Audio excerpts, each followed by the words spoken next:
월요일에 삼삼국 온에어 시작해 보도록 하겠습니다. 오늘 증권시장부 원다연 기자와 함께합니다. 안녕하십니까? 안녕하세요. 네. 삼성전자 주가 분위기가 좋네요. 그래서 우리 좋네요. 가지고 계신 네. 우리 구독자님들 그리고 주주분들도 많이 환호성을 지르고 계신 것 같고, 일단 오늘 67층까지는 올라와 있습니다. 그래서 이제 7만 원 선에 이제 도달할 수 있을까? 뭐 이런 것들 관련해서 많이들 주목하고 계신 것 같아요.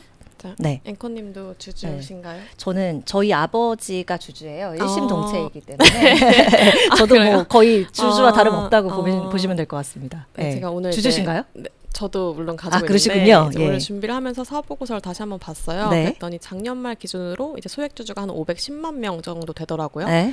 그러면 국민 한 10명 중에 한 명은 삼성전자를 갖고 있다 이렇게 볼 수 있을 것 같은데, 예. 물론 아직 재평 단가까지 올려면 한참 멀긴 했는데 그래도 분위기가 좋으니까요. 네. 오늘도 보니까 이제 67,800원까지 말씀해주신 대로 올라가지고 이제 안착을 했고, 장중에는 68,800원까지 오르기도 했었거든요. 네. 그래서 최근에 좀 왜 이렇게 분위기가 괜찮은지 한번 네. 오늘 보려고 합니다. 알겠습니다. 지금 또 이게 코스피 시총 상당 부분을 차지를 하고 있으니까요. 코스피 흐름을 또 좌우하는 종목이다 보니까 삼성전자 주가에는 언제나 관심이 큰데, 그럼 최근에 이렇게 다시 주가가 재주목받는 이유, 달려가는 이유를 좀 짚어볼까요? 네, 그냥 한마디로 정리해드리면 뭐 최근까지 주가를 발목 잡았던 그 HBM 경쟁력에 대한 우려가 최근에 좀 해소가 되고 있다. 네. 그 이유 때문이라고 말씀을 드릴 수 있을 것 같은데, 네. 이게 특히 삼성전자 주가가 이제 올해 SK 하이닉스랑 완전 좀 반대되는 흐름을 보였었잖아요. 네. 근데 그 이유가 이제 HBM 부분에서 이제 삼성전자가 너무 뒤처져 있었기 때문인데, 그래서 이제 이걸 대표적으로 보여주는 게 이제 올해 1분기에 이제 D램 메모리 시장 1위 자리를 SK 하이닉스에 뺏기기도 했거든요. 이게 네. 33년 만에 처음이에요. 근데 이제 그러면서 이제 우려가 이제 커졌는데, 최근에 좀 이 부분에서 경쟁력을 회복하고 있다, 이런 좀 증거들이 나오고 있어서 좀 예. 주가에 이게 반영이 되고 있어요. 이제 좀 네. 말씀을 드리면 뭐 AMD와 브로드컴 이런데 이제 5세대 HBM을 공급했다, 이런 게 확인이 됐고, 또 그 6세대 HBM 12단에 적증되는 그 차세대 D램 공정 수율도 안정화되고 있다, 이런 평가도 나오고 있어서 이런 게 지금 주가에 반영이 되고 있는 것 같습니다. 네. 반면에 근데 이제 SK 하이닉스 같은 경우에는 지난주에 좀 주가가 많이 빠졌는데, 예. 이게 다 아시다시피 그 골드만삭스가 이제 HBM 부분의 경쟁이 좀 심화될 거다, 이런 우려를 지적을 해줬는데, 이렇게 이제 경쟁 심화를 우려한 부분이 이제 선두를 달리고 있는 SK 하이닉스에는 악재가 되겠지만, 이제 쫓아가는 삼성전자 입장에서는 반대로 오히려 좀 밸류에이션 매력이 부각될 수 있는 부분이어서 이게 예. 조금 주가에 좋게 반영이 되고 있고, 네. 특히 이제 수급 측면을 보면은 외국인들이 주로 다 매수를 했어요. 그래가지고 이번 달 들어서만 한 1조 800억 넘게 외국인이 그 국내 시장에서 가장 많이 순매수한 종목으로 집계가 되고 있습니다. 네, 그러니까요. 지금 외국인 보유 그 비율도 많이 올라가 있다고 하더라고요. 그 수급적인 면도 이제 체크를 해주셨는데, 또 삼성전자의 발목을 붙잡고 있었던 거, 올감했던 것이 바로 이재용 회장의 그 10여 년 캐캐 묵은 사법 리스크였거든요. 이게 해소된 것도 어느 정도 영향을 준 것 같더라고요. 맞습니다. 그래서 네. 지난 17일에 이제 그 이재용 삼성전자 회장에 대한 뭐 부당 합병 이런 혐의에 대해서 대법원에서 최종 무죄 선고를 받으면서 이제 사법 리스크가 털어낸 건데요. 네.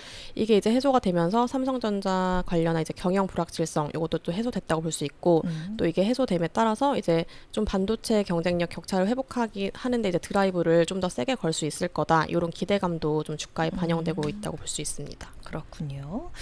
자, 그러면 이번에 이제 실적이 사실은 그때 2분기 얘기 나오면서 앞에 조합에 사자가 붙어가지고 너무너무 깜짝 놀랐었거든요. 그러니까 그야말로 어닝 쇼크였는데, 3분기엔 나아질까? 나아진다 얘기는 했는데 또 얼마나 할까? 요걸 좀 체크해 주세요. 그렇죠. 그 2분기에 뭐 영업 이익이 쇼크가 나긴 했는데, 이게 네. 조금 일회성 비용 반영된 측면이 예. 컸었잖아요. 네. 그래서 이제 시장에서도 이 부분보다는 이제 앞으로 좋아질 거다, 2분기가 바닥이다, 이런 기대감이 더 큰 것 같은데요. 네. 지금 증권가 컨센서스를 보면 3분기 영업이익을 한 8조 3,437억, 매출액은 81조 6천억 정도로 보고 있어요. 네. 그래서 이것도 이제 SK 하이닉스랑은 반대되게 삼성전자에 대해서는 실적 눈높이가 낮고, SK 하이닉스에 대해서는 워낙 높게 형성돼 있다 보니까 이게 좀 어느 정도 바닥만 지나도 이제 주가에는 오히려 힘이 되는 이런 모양새로 작용을 하고 있습니다. 그렇군요.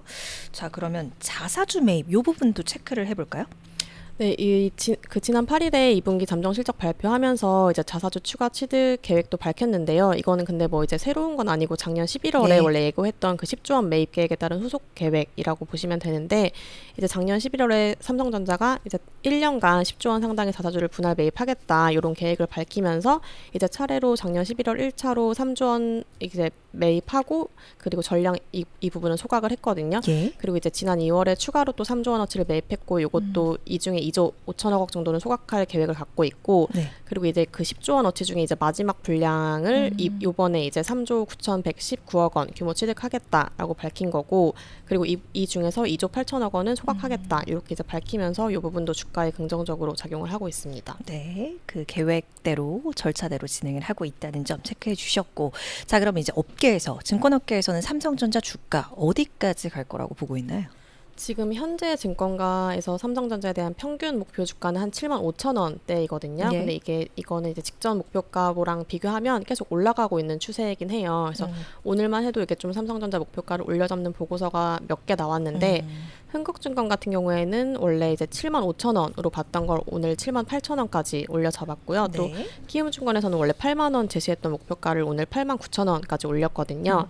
그러니까 워낙 지금 삼성전자에 대해서 실적이나 기대 심리 그 측면에서도 워낙 바닥이었기 때문에 이제 올라갈 일만 남았다 이런 평가라고 볼 수 있는데, 예. 이제 3분기 실적도 턴어라운드를 하고 또 이제 자사주 매입도 이제 진행이 되면 주가가 이제 저점은 계속 높여 나갈 거다 이런 전망입니다.